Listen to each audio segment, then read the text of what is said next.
Olá, seja muito bem-vindo à Jornada com Fé. Estamos aqui em mais um dia da nossa jornada de 90 dias, onde iremos ler, entender e interpretar todo o Novo Testamento e aplicar na nossa vida. Então, espero que você esteja com a tua Bíblia aí. Se você não tiver, não tem problema nenhum. E hoje a gente vai estar lendo 2 capítulos de 1 Coríntios. Então, a gente está no capítulo 1 e o capítulo 2. Vamos embora? Paulo, chamado ser apóstolo de Cristo Jesus pela vontade de Deus e irmão de Sóstenes, a igreja de Deus que está em Corinto. Aos santificados em Cristo Jesus é chamados para serem santos, juntamente com todos os que em toda parte invocam o nome do Senhor Jesus Cristo, Senhor deles e nosso. A vocês, graça e paz da parte de Deus, nosso Pai, e do Senhor Jesus Cristo. Esses são os 3 primeiros versículos da primeira carta a Corinto. Agora no versículo 4 tem um título, A Gratidão de Paulo. Sempre dou graças ao meu Deus por vocês, por causa da graça que lhes foi dada por Ele em Cristo Jesus. Pois nele vocês enriquecidos em tudo, em toda palavra, em todo conhecimento. Porque o testemunho de Cristo foi confirmado entre vocês, de modo que não lhes falta nenhum dom espiritual, enquanto vocês aguardam que o nosso Senhor Jesus Cristo seja revelado. Ele nos manterá firmes até o fim, de modo que vocês serão irrepreensíveis no dia do Senhor Jesus Cristo. Recapitulando o versículo 8. Ele nos manterá firmes até o fim, de modo que vocês serão irrepreensíveis no dia de nosso Senhor Jesus Cristo. Que lindo, hein? Versículo 9. Fiel é Deus, o qual os chamou à comunhão com o seu Filho Jesus Cristo, nosso Senhor.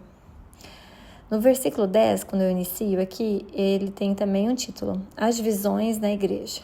Irmãos, em nome do nosso Senhor Jesus Cristo, suplico a todos vocês que concordem uns com os outros no que falo, para que não haja divisões entre vocês, e sim que todos estejam unidos num só pensamento e num só parecer. Meus irmãos, fui informado por alguns da casa de Chloe de que há divisões entre vocês. Com isso, quero dizer que cada um de vocês afirma: eu sou de Paulo, eu sou de Apolo, eu de Pedro e eu de Cristo. Acaso Cristo está dividido? Foi Paulo crucificado a favor de vocês? Foram vocês batizados em nome de Paulo? Dou graças a Deus por não ter batizado nenhum de vocês, exceto Crispo e Gaio, de modo que ninguém pode dizer que foi batizado em meu nome. Versículo 16. Batizei também os da casa de Estefanas. Além desses, não me lembro de se batizar alguém mais. Versículo 17. Pois Cristo não me enviou para batizar, mas para pregar o Evangelho, não com palavras de sabedoria humana, para que a cruz de Cristo não seja escravizada. Versículo 18. Tem um título também, Cristo, sabedoria e poder de Deus. Pois a mensagem da cruz é loucura para os que estão perecendo, mas para nós, que estamos sendo salvos, é o poder de Deus. Pois está escrito, destruirei a sabedoria dos sábios e rejeitarei a inteligência dos inteligentes. Aonde está o sábio? Aonde está o erudito? Onde está o questionador desta era? Acaso não tornou Deus louca a sabedoria deste mundo? Visto que, na sabedoria de Deus, o mundo não o conheceu por meio da sabedoria humana. Agradou a Deus salvar aqueles que creem por meio da loucura da pregação. Os judeus pedem sinais miraculosos e os gregos procuram sabedoria. Nós, porém, pregamos a Cristo crucificado, o qual, de fato, é escândalo para os judeus e loucura para os gentis. Mas, para que os que foram chamados, tanto judeus quanto gregos, Cristo é o poder de Deus e a sabedoria de Deus. Porque a loucura de Deus é mais sábia que a sabedoria humana? E a fraqueza de Deus é mais forte que a força do homem? Irmãos, pensem no que vocês eram quando foram chamados. Poucos eram sábios segundo os padrões humanos, poucos eram poderosos, poucos eram nobres de nascimento, Mas Deus escolheu as coisas loucas do mundo para envergonhar os sábios, e escolheu as coisas fracas do mundo para envergonhar as fortes. Ele escolheu as coisas insignificantes do mundo, as desprezadas e as que nada são, para reduzir a nada as que são, para que ninguém se vanglorie diante dele. E porém, por iniciativa dele, que vocês estão em Cristo Jesus, o qual se tornou sabedoria de Deus para nós, isto é, justiça, santidade e redenção, para que, como está escrito, quem se gloriar, glorie-se no Senhor. Chegamos ao fim do capítulo inteiro, né, de primeira carta ao Coríntios. Que capítulo forte, né? Quanta coisa em um capítulo só, gente do céu. Aqui ele traz, né, o chamado dele, a gratidão, né, que ele tem por ele ter sido chamado e convocado pelo Senhor. Ele repreende as divisões da igreja, né? O quanto a gente tem que entender que é apenas Jesus Cristo, é por ele e para ele, foi ele que nos mandou vir, então não é em nome de ninguém. E o quanto a gente tem que estar atento, né? Na sabedoria e o poder de Deus sobre todas as coisas, porque não há nada nesse mundo que, né, tenha toda a sabedoria e entendimento do nosso Pai. Vamos agora para o capítulo 2 da primeira carta a Coríntios. Eu mesmo, irmãos, quando estive entre vocês, não fui com discurso eloquente, nem com muita sabedoria para lhes proclamar o ministério de Deus, pois decidi nada saber entre vocês a não ser Jesus Cristo, este crucificado, e foi com fraqueza, temor e com muito tremor que estive entre vocês. Minha mensagem e minha pregação não consistiram de palavras persuasivas de sabedoria, mas consistiram de demonstração do poder do Espírito, para que a fé que vocês têm não se baseasse na sabedoria humana, mas no poder de Deus.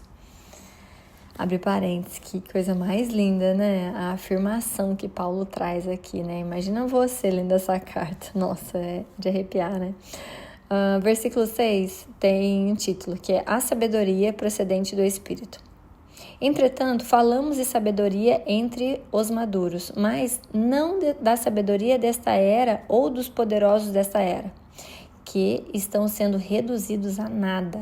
E pelo contrário, falamos da sabedoria de Deus, do ministério que estava oculto, o qual Deus preordenou antes do princípio das eras para a nossa glória. Nenhum dos poderosos dessa era o entendeu, pois, se tivesse entendido, não teriam crucificado o Senhor na glória. Todavia, como está escrito, olho nenhum viu, ouvido nenhum ouviu, mente nenhuma imaginou o que Deus preparou para aqueles que o amam. Versículo 10. Mas Deus o revelou a nós por meio do Espírito. O Espírito sonda todas as coisas, até mesmo as coisas mais profundas de Deus. Pois, quem dentre os homens conhece as coisas do homem, a não ser o Espírito do homem que nele está? Da mesma forma, ninguém conhece as coisas de Deus, a não ser o Espírito de Deus. Nós, porém, não recebemos o Espírito do mundo, mas o Espírito procedente de Deus, para que entendamos as coisas que Deus nos tem dado gratuitamente. Delas também falamos, não com as palavras ensinadas pela sabedoria humana, mas com as palavras ensinadas pelo Espírito, interpretando verdades espirituais para os que são espirituais. Quem não tem o Espírito não aceita as coisas que vêm do Espírito de Deus, pois lhes são loucura, e não é capaz de entendê-las, porque elas são discernidas espiritualmente. Mas quem é espiritual discerne todas as coisas, e ele mesmo por ninguém é discernido, pois quem conheceu a mente do Senhor para que possa instruí-lo? Nós, porém, temos a mente de Cristo. Amém.